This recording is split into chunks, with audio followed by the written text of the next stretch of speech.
Assalamualaikum warahmatullahi wabarakatuh. Selamat datang di YouTube channel aku. Jangan lupa ya, like, comment, and subscribe. Terima kasih. Happy watching. Nah, perkenalkan, nama saya Vicky Amalia Dewi Murtia dengan NRP 22032459 dari kelas reguler 1B semester 2. Di sini, saya sebagai salah satu mahasiswa D3 Rekam Medis dan Informasi Kesehatan Setia Malang.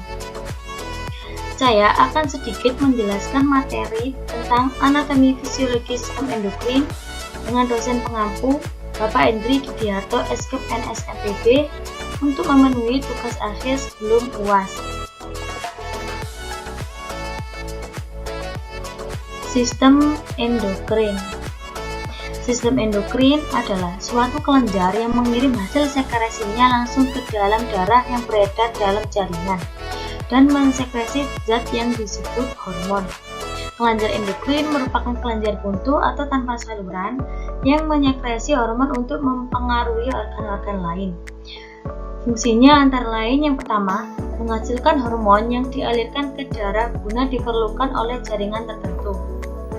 Yang kedua yaitu mengontrol aktivitas kelenjar tubuh. Yang ketiga merangsang aktivitas kelenjar tubuh. Yang keempat merangsang pertumbuhan jaringan. Dan yang kelima yaitu mengatur metabolisme. Nah, adapun kelenjar dalam sistem endokrin itu ada 10. Yang pertama yaitu hipotalamus, yang kedua pineal, yang ketiga hipofisis, yang keempat tiroid, yang kelima paratiroid, yang keenam thymus, yang ketujuh adrenal, yang kedelapan pankreas, yang kesembilan ovarium, dan yang ke-10 yaitu ada kelenjar testis. Nah, yang pertama yaitu saya akan menjelaskan tentang kelenjar hipotalamus.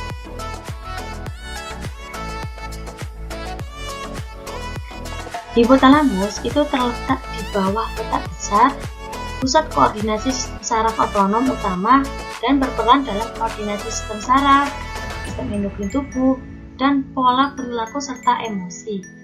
Jenis hormon yang dihasilkan hipotalamus antara lain CRH, GnRH, hormon pertumbuhan, oksitosin, PRH, dan TRH. Adapun fungsi dari hipotalamus yang pertama yaitu memelihara homeostasis, yang kedua mengontrol suhu tubuh, rasa haus, pengeluaran urin, rasa lapar dan kenyang, sekresi hormon-hormon hipofisis anterior, menghasilkan hormon-hormon hipofisis posterior, kontraksi uterus, dan yang terakhir yaitu pengeluaran ASI. Yang kedua yaitu ada kelenjar pineal.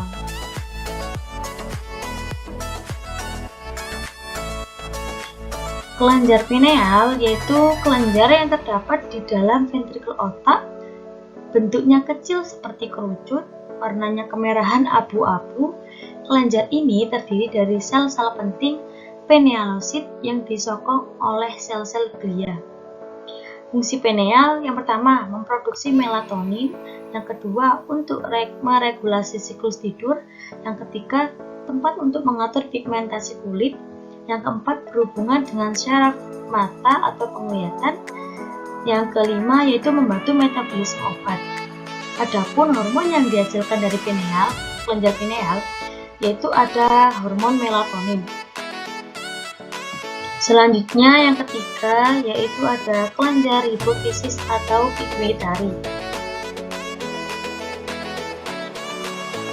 Hipofisis atau pituitari letaknya ada di dasar otak atau di bawah hipotalamus.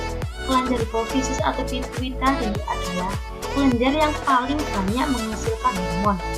Kelenjar pituitari dikenal sebagai masternya kelenjar karena menghasilkan hormon yang mengatur fungsi kelenjar atau sistem hormon lain seperti kelenjar tiroid, ovarium, testis, dan kelenjar adrenal.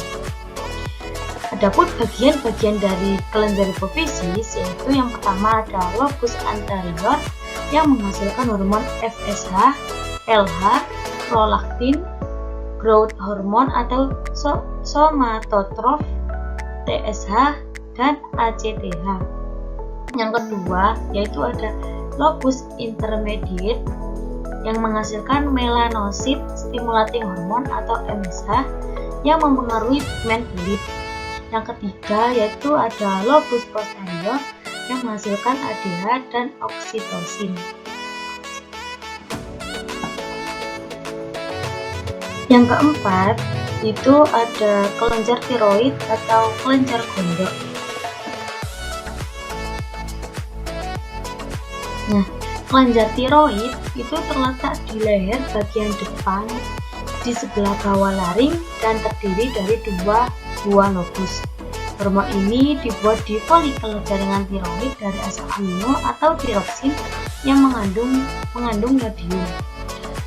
Kelenjar tiroid menghasilkan beberapa hormon antara lain pertama hormon tiroksin atau T4, yang kedua ada hormon triiodontironin atau T3, yang ketiga yaitu ada hormon kalsitonin.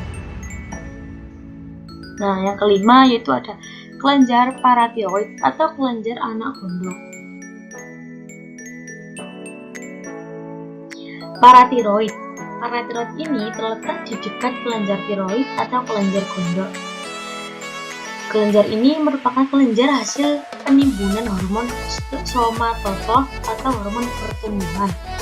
Fungsi dari paratiroid yang pertama metabolisme kalsium dan fosfor, yang kedua meningkatkan pelepasan kalsium dari tulang, yang ketiga meningkatkan absorpsi kalsium atau Ca di GL-tract. Paratiroid itu menghasilkan hormon PTH atau parathormon yang berfungsi untuk mengatur konsentrasi ion kalsium dalam cairan ekstraseluler. Yang keenam yaitu ada kelenjar timus. Nah, kelenjar timus. Kelenjar ini terletak di sepanjang rongga trakea di rongga dada bagian atas. Kelenjar yang bertanggung jawab pada pertumbuhan manusia. Hormon yang dihasilkan yaitu hormon timosin. Fungsi kelenjar timus ini sebagai yang pertama memproduksi sel darah putih yang disebut limfosit T atau sel T. Yang kedua mengaktifkan pertumbuhan badan. Yang ketiga mengontrol kekebalan tubuh, dan yang keempat itu mengurangi aktivitas pertumbuhan kelamin. Timus membesar sewaktu pubertas dan mengecil setelah dewasa. Kelenjar ini merupakan kelenjar penimbunan hormon somatotrof atau hormon pertumbuhan dan setelah dewasa tidak berfungsi lagi. Nah, yang ketujuh yaitu ada kelenjar adrenal. Nah, kelenjar adrenal. Kelenjar adrenal atau kelenjar anak ginjal atau kelenjar suprarenalis adalah kelenjar endokrin berbentuk segitiga yang terletak di atas ginjal. Kerja kelenjar adrenal ini diatur oleh kelenjar pituitari atau hipofisis, dan kelenjar adrenal ini terdiri dari dua bagian utama. Yang pertama korteks adrenal atau bagian luar, yang kedua medula adrenal atau bagian dalam. Kelenjar adrenal ini menghasilkan beberapa hormon. Yang pertama hormon mineralocorticoid, ya, contohnya aldosteron. Yang kedua ada hormon glucocorticoid, contohnya khususnya kortisol. Yang ketiga ada gonadocorticoid, dan yang keempat itu ada hormon epinefrin atau adrenalin dan norepinefrin atau non-adrenalin. Nah, yang ke-8 yaitu ada kelenjar pankreas. Kelenjar pankreas. Kelenjar pankreas merupakan sekelompok sel yang terletak pada pankreas sehingga dikenal dengan pulau-pulau Langerhans. Hormon endokrin pankreas diproduksi di bagian pulau Langerhans. Di pulau-pulau Langerhans terdapat sel alfa, sel beta, dan sel delta. Hormon yang dihasilkan oleh kelenjar pankreas yang pertama yaitu ada hormon insulin yang diekskresikan oleh sel beta dan berfungsi menurunkan kadar gula dalam darah. Yang kedua yaitu ada hormon glukagon yang diekskresi oleh sel alfa dan berfungsi meningkatkan kadar gula dalam darah. Yang ketiga yaitu ada somatostatin yang diekskresikan oleh sel delta dan berfungsi menghambat sekresi hormon insulin dan glukagon. Yang kesembilan yaitu ada kelenjar gonad atau kelamin di perempuan yaitu ovarium.